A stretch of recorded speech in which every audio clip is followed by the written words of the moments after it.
जय हिंद फ्रेंड्स। जैसा कि हम सेंट्रल एशिया को कवर कर रहे थे, तो सेंट्रल एशिया में हमने कजाकिस्तान किर्गिस्तान को देखा था। तो इस वीडियो में आगे बढ़ने से पहले एक बार थोड़ी सी नज़र हम कजाकिस्तान किर्गिस्तान की तरफ डालते हुए उसका रिवीजन करते हुए फिर हम आगे बढ़ते हैं। कजाकिस्तान की अगर हम बात करें तो इसका official name Republic of Kazakhstan है, और इसका अगर कैपिटल देखें तो प्रेजेंट टाइम में नूर सुल्तान है, और इसकी करेंसी टेंगे है। और अगर इसके क्षेत्रफल की दृष्टि से देखें तो सेंट्रल एशिया की सबसे बड़ी और विश्व की 9वीं सबसे बड़ी अर्थव्यवस्था है।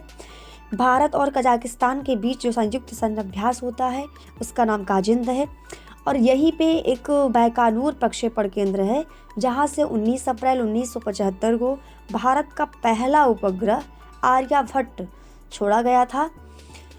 और अगर हम देखें तो यहीं पे कैस्पियन सागर झील है। कैस्पियन सागर झील जिस कंट्रीज़ के से बाउंड्री बनाता है, अगर हम उसको देखें तो सबसे पहले ऊपर की तरफ कजाकिस्तान, उसके नीचे थोड़ा सा आएंगे बगल तो रसिया, फिर उसके नीचे अजरबैजान, फिर उसके नीचे ईरान, और इधर की तरफ आएंगे तो तुर्कमेनिस्तान।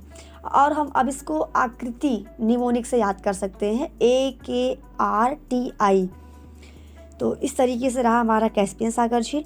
और अगर हम चले किर्गिस्तान की तरफ तो किर्गिस्तान को देखें तो किर्गिस्तान का सीमा विवाद चाइना से रहता है, और इसका official name Republic of Kyrgyzstan है, और इसकी राजधानी बिश्केक है, और बिश्केक ही यहाँ की लार्जेस्ट सिटी है, और इसकी करेंसी सोम है, और इसका 3/4 जो एरिया है वो माउंटेन से भरा हुआ है।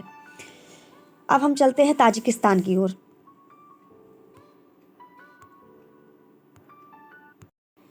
अब हम ताजिकिस्तान की ओर चलते हैं।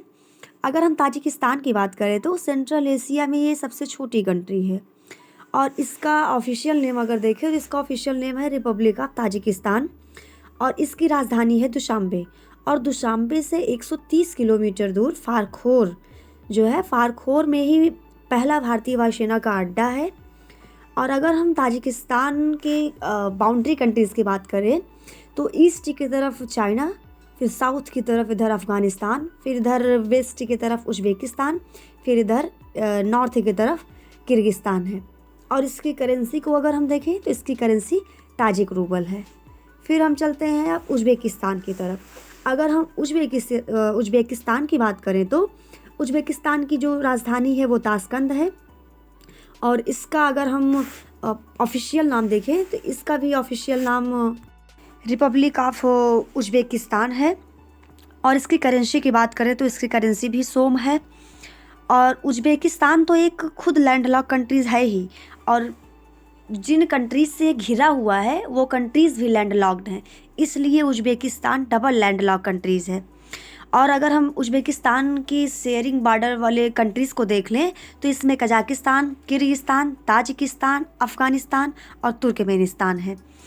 और अगर हम यहाँ पर देखें तो उज़्बेकिस्तान जो इसकी राजधानी जो ताशकंद है, तो ताशकंद में 6 से 10 जनवरी 1966 में एक ताशकंद समझौता हुआ था, तो जिसमें भारत और जो पाक युद्ध हुआ था, भारत पाक युद्ध जो 1965 में हुआ था, उसके लिए एक समझौता हुआ था। तो तब ये जो समझौता जहाँ हुआ था तो उसका नाम था ताशकंद सोवियत संघ। अब ये जो ताशकंद सोवियत संघ है, अब ये वर्तमान में उज़्बेकिस्तान में है, और इसको हम ताशकंद बोलते हैं। तो ये जो समझौता हुआ था ये 10 जनवरी 1966 में हुआ था। ये भारत के जो वर्तमान प्रधानमंत्री थे लाल बहादुर शास्त्री, और पाकिस्तान के जो प्रधानमंत्री थे अयूब खान, इन दोनों के बीच ये समझौता ताशकंद में हुआ था। तो और यहाँ पर अगर हम देख लें उज़्बेकिस्तान की, तो भारत और उज़्बेकिस्तान के बीच जो संयुक्त सैन्य अभ्यास होता है उसका नाम है डस्टलिक सैन्य अभ्यास। इस तरीके से रहा हमारा उज़्बेकिस्तान। अगर हम तुर्कमेनिस्तान की बात करें तो तुर्कमेनिस्तान की जो राजधानी है वो अश्गाबाद है, और इसकी जो करेंसी है वो मानात है। और अगर हम तुर्कमेनिस्तान का लोकेशन देखें तो जो तुर्कमेनिस्तान है की तरफ से कजाकिस्तान, फिर उसके नीचे आएंगे तो उज़्बेकिस्तान, फिर उसके नीचे आएंगे अफ़गानिस्तान, फिर इधर आएंगे ईरान, और इधर से ये कैस्पियन सागर से बाउंड्री शेयर करते हैं। और यह सेंट्रल एशिया का लीस्ट पॉपुलेटेड कंट्री है, जिसकी जो जनसंख्या है वो approx 6 million, that is 60 lakh जनसंख्या है यहाँ की। और यहाँ पर इंटरनेट एक्सेस बहुत कम है, यहाँ फ्रीडम ऑफ प्रेस भी बहुत कम है, क्योंकि यहाँ की कंडीशन तो नॉर्थ कोरिया जैसी है। और यहाँ पर जो तुर्कमेनिस्तान की राजधानी अशगाबाद है, तो अशगाबाद में सफ़ेद संगमरमर की जो इमारतें हैं वो बहुत अत्यधिक है। तो गिनीज वर्ल्ड रिकॉर्ड में सबसे अत्यधिक सफ़ेद संगमरमर की इमारतों वाला देश तुर्कमेनिस्तान है। और यहाँ पर अगर हम देखें तो यहाँ गैस का भंडार है, और जो यहाँ पर गैस का भंडार है उसको हम डोर टू हेल बोलते हैं, नरक का दरवाज़ा नाम से मशहूर।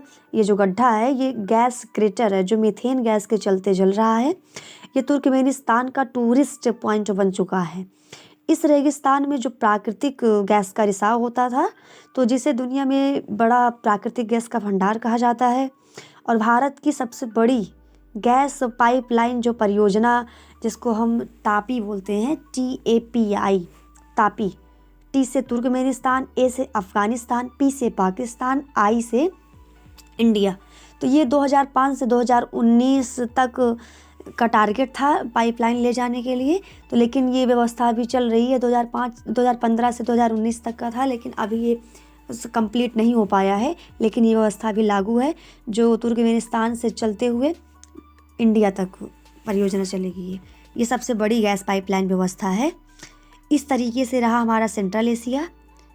और सेंट्रल एशिया को हमने पूरा, इसके कंट्रीज, इसके बाउंड्री सबको हमने देख लिया। अब हम नेक्स्ट वीडियो में साउथ एशिया को देखेंगे। धन्यवाद।